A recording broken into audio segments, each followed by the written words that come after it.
Hey, what's up, Muggles? This is Chris. We're here at the red carpet premiere for Harry Potter and the Order of the Phoenix. Hundreds of people have gathered here today to see Harry in his 5th movie adventure, so check it out. We're going to the premiere.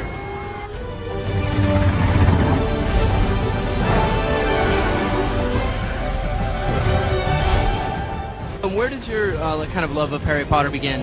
Well, I read the book before it was published in 1997, and my assistant had read it and told me it was about a young boy who goes to wizard school. I thought that was an interesting idea.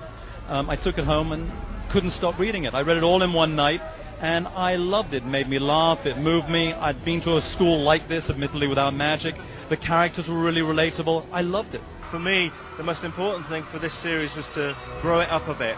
Make it feel a bit more intense, make it feel a bit more emotional, take a few dark turns with it, and that's a David Yates Harry Potter rather than an Alfonso Cuarón Potter or a Mike Newell Potter.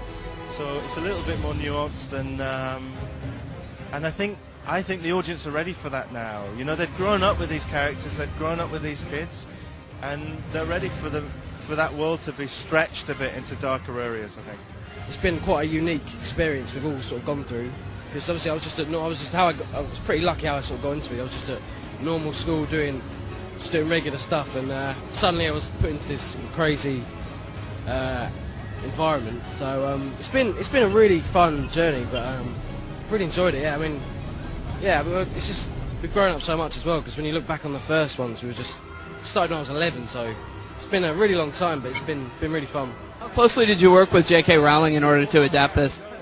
She was always there. She was really supportive. She was, there from the beginning and always there if there were any questions or anything came up. But she was also, respectful, and she told us all when we first started she just wanted to see a great movie, and that's what we set out to make. With the book coming out, do you guys get any kind of special privileges, get any sneak peeks? Unfortunately, no, but I think we get it sent on the night. We don't have to go and queue up for it or anything. We get it sent, but we don't get it earlier than anyone else, just because if you can imagine the security is insane.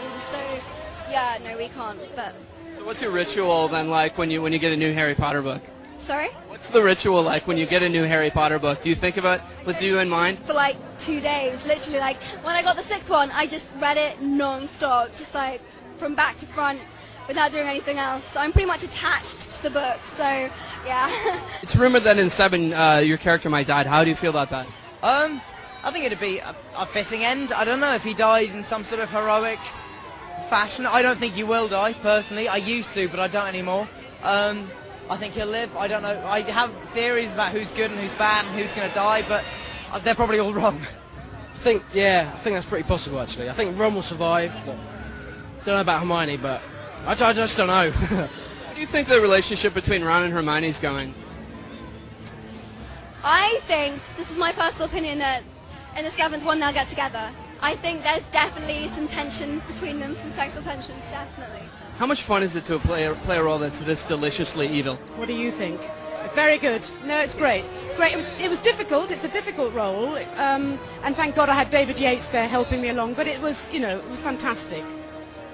Describe a day on the set of a movie this incredibly huge. Well, listen, for a start, the film is so well established. They know that everyone knows what they're doing. It's a long, hard day like any other film. But, I mean, the kids have to have 3 hours when they go into tutoring, and I just go and have cappuccinos. But, it's a long, hard day for everyone. And those kids have, I'm full of admiration of how they kept going for these. This is the 5th film, and their enthusiasm is still as strong as it was at the beginning. This is supposed to be the maturest film to date.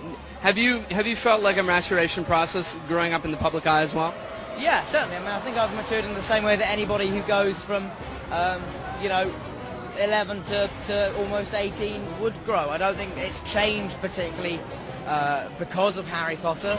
Maybe I've grown up a little bit faster because I spent so much time around adults from a younger age, but I don't know if anything else is different. Is it comforting to know that there's now an end in sight? You've reached like more than half a way point? We've got a long way to go before the end. We've got 2 more movies to make, man.